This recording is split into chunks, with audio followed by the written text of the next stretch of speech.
Y nos vamos a meter en la economía. ¿Qué semana esta? Y cuánta expectativa de cara al próximo domingo.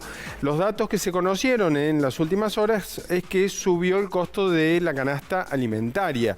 Y por eso lo hemos invitado al director de Finanzas San Luis, Marcos Lucer. ¿Cómo estamos, Marcos? Buen día. Buen día, Diego. Muy bien. ¿Y vos? ¿Todo bien? Muy bien, gracias a Dios. Bueno, 13% aproximadamente. 12 y 13% canastas básicas alimentarias y canasta básica total, que son los que miden la línea de la pobreza y de la indigencia.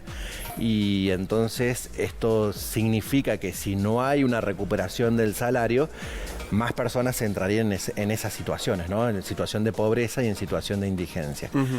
Tenemos unos valores, si nos acompaña el señor director, de canasta básica alimentaria y canasta básica total, que se incrementaron fuertemente en este mes. Recordemos que tuvimos un mes de septiembre con una inflación del 14,7%. Ahí está el gráfico que Esto es lo que pasó en los mercados. Bien. Hay otro que tenemos sobre la canasta básica.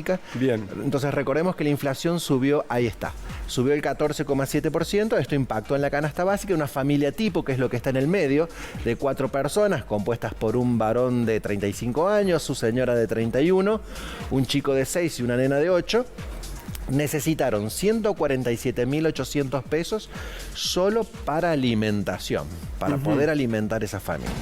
Y después, para una canasta un poco más ampliada, que incluye vestimenta, que incluye medicamentos, que incluye esparcimiento, se requiere 320.000 pesos casi para no caer en una situación de pobreza. ¿320.000 pesos? 320.000 pesos para no caer en es un número, Es un valor bastante importante.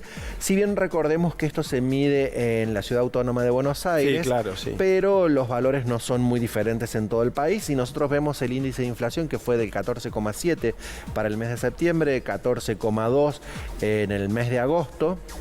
Vemos que es bastante importante. Y si hacemos por regiones y tomamos el índice también de inflación de San Luis, tenemos un valor muy similar y a veces mayor. ¿Qué se toma para la canasta alimentaria? Para la canasta básica alimentaria, en realidad es un componente técnico, se hace técnicamente, se trabaja con nutricionistas, se toma un patrón que es el varón entre 30 y 40 años y se dice, bueno, ¿cuántas calorías, cuántos kilocalorías necesitan para una alimentación más o menos saludable y para subsistir, ¿no? Sí. Y no se hace con los alimentos que se debería comer, sino con los alimentos que el argentino come. Eso se hace en base a otra encuesta que hace periódicamente, alrededor de cada 10 años, el INDEC, sobre los gastos en los consumos que realiza la gente. Entonces no dice si vos tenés que comer mucha fruta o verdura, sino realmente si comes mucha o no, o si comes mucha carne, si comes pescado o no comes pescado. Lo que la gente realmente come. Eso se toma para el varón tipo y se busca el precio. Por ejemplo, necesita 1 kilo de carne por mes, 3 kilos de pan, claro, lo que fuere, y eso se valoriza. Sí. Y después se hace estándar, ¿no? Un estándar para un varón de entre 30 y 40 años. Sí. Después eso lo que se hace, se transforma. Por ejemplo, la mujer es 0,90. El hijo varón es 1,10, 1,20. La hija mujer es 0,7. Más o menos se hace eso, después se suman esos valores y se genera la canasta básica, la canasta básica alimentaria. Bien. Y la canasta básica total se hace como a la inversa. Vos decís, bueno, si la gente normalmente destina un 20, un 25% de sus ingresos en alimentación, si el 15% son esos 150.000 pesos, ¿cuánto es el total? Entonces ahí con eso se construye la canasta básica total.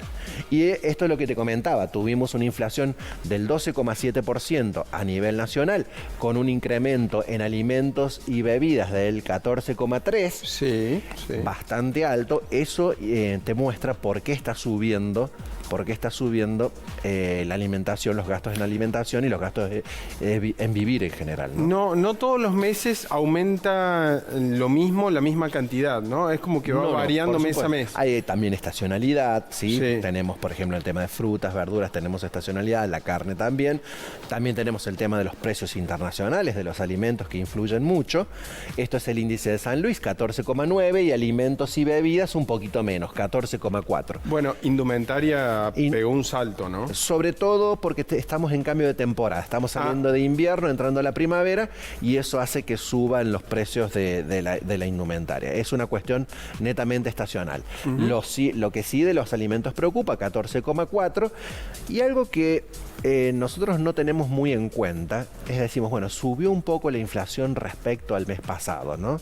Fue a nivel nacional 12,4, ahora 12,7, en la provincia 14,9, pero lo que hay que tener en cuenta es que la inflación de estos 2 bimestres viene siendo el doble de lo que venía siendo los meses previos, julio, agosto, que eran alrededor del 6, del 7%. Sí, y que en ese momento ya decíamos que era mucho. Ya era. Y ahora casi que nos parecería poco si vuelve al 6% porque está arriba del 12%. Exacto. No sé si tenemos el gráfico de las inflaciones históricas de los meses pasados, pero yo estuve averiguando tanto en la página de la Dirección Provincial de Estadísticas como en el INDEC, y todos los datos históricos que muestran son las tasas de inflación intermensual son más bajas que lo que sucedió en el mes de septiembre. Creo que desde el 2010 aproximadamente en ambos casos, que son los datos más históricos que muestran en estas páginas. Así que estamos con la inflación más alta de los últimos 10 años por lo menos. Nada hace pensar, Marcos, que octubre va a ser distinto. No, nada hace pensar que vaya a ser distinto. Los relevamientos de expectativas de mercado del Banco Central se quedaron cortos para el mes de septiembre, y bueno, ahora veremos lo que sucede con el mes de octubre, pero también, digamos, la mayoría de los analistas pensaban de que la inflación de septiembre iba a ser menor a la de agosto, y terminó siendo al revés. Entonces ahora se espera que sea superior a los 2 dígitos, eso seguro, pero no sabemos si va a ser superior o inferior. Pero esta incertidumbre que tenemos por este mes electoral, estamos a días de las elecciones, todavía no hay ningún candidato fuerte para decir que va a poder llegar a la presidencia. Si tenemos balotaje, eso incrementa, digamos, o extiende la incertidumbre, y eso genera un poco de nerviosismo en el mercado. Fíjate vos que he estado teniendo contacto con gente que me comenta de que los corralones, por ejemplo, las ferreterías, ya no están tomando pedidos, y no se sabe si la semana que viene van a estar atendiendo, si van a estar vendiendo.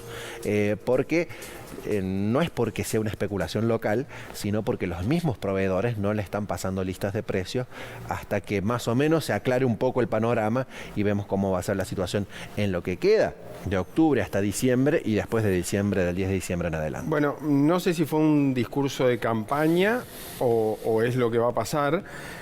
Desde el gobierno, Massa dijo no va a haber devaluación el lunes. Porque nos ha quedado el temor de lo que pasó en agosto, que se votó y al otro día hubo una devaluación del 20 y pico %.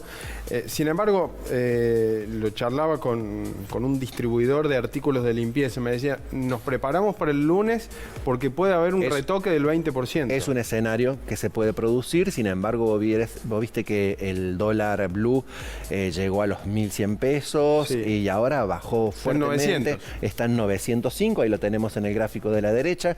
Llegó a 1.010 la semana pasada y está bajando a 900, es la medición del día de ayer, y esto se da también por este acuerdo entre Argentina y China por el tema del swap de los yuanes chinos, que generan una capacidad del Estado de poder hacerse de reservas y de utilizar ese dinero, esas divisas, para 3 factores principalmente. Para permitir más importaciones, que eso está frenando mucho la actividad. Lo comentamos la semana pasada cuando estuvimos acá, que hay muchos productores que no consumen sus insumos, no consiguen sus insumos importados, y en algunos casos algunas industrias ya están adelantando vacaciones o suspendiendo personal por este tema. Esto también le permite intervenir en el mercado cambiario, ¿sí? al gobierno, haciendo bajar los dólares MEP y contado con liquidación, y eso tiende a la baja también al dólar blue. Eso también le permite un cierto margen para poder seguir bajando el tipo de cambio. No se sabe cómo va a responder el mercado en estos momentos, porque el tema es que está bajando el precio del dólar. El gobierno ahora ha conseguido divisas para hacer bajar el precio del dólar, pero si seguimos emitiendo, hay más pesos para comprar dólares. Seguro. Entonces eso puede hacer subir la cotización del tipo de cambio. Entonces, estamos en un ambiente, como decíamos en el informe de este último domingo de Finanzas San Luis, con un panorama no muy claro y no con un plan económico sólido y sustentable, que es lo que piden los organismos internacionales. ¿No? Exacto.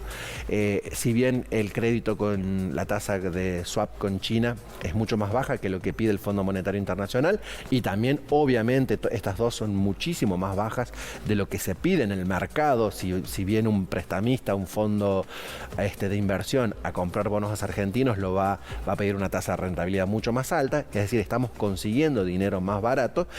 Hay que ver cómo lo utiliza el gobierno para contener el tipo de cambio y para que eso no se traslade a inflación, que es el gran problema que estamos analizando en esos últimos días.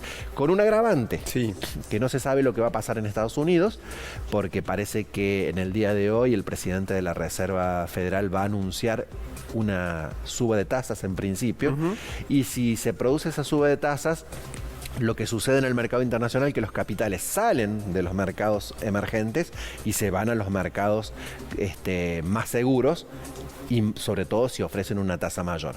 Eso hace que caiga el precio de los bonos argentinos, entonces tenemos más problemas ahí.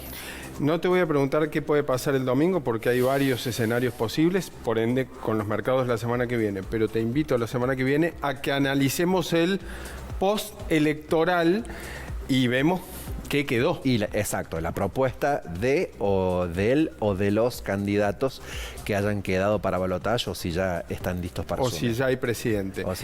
Marcos, gracias. ¿Dónde puede consultar la gente todo lo que tiene que ver con Finanzas San Luis? Toda esta información en finanzasanluis.com.ar. En todas las redes sociales nos encuentran como @finanzasanluis. Así que los esperamos allí. Pueden suscribirse también para que les llegue el correo electrónico todos los informes que nosotros estamos enviando. Gracias por venir como siempre. Muy buenos días, muchas gracias a todos. Marcos Lucero, el director de Finanzas San Luis, y los detalles de lo que está pasando con la economía en nuestro país y lo que va a pasar. Bueno, eso es todo una incógnita.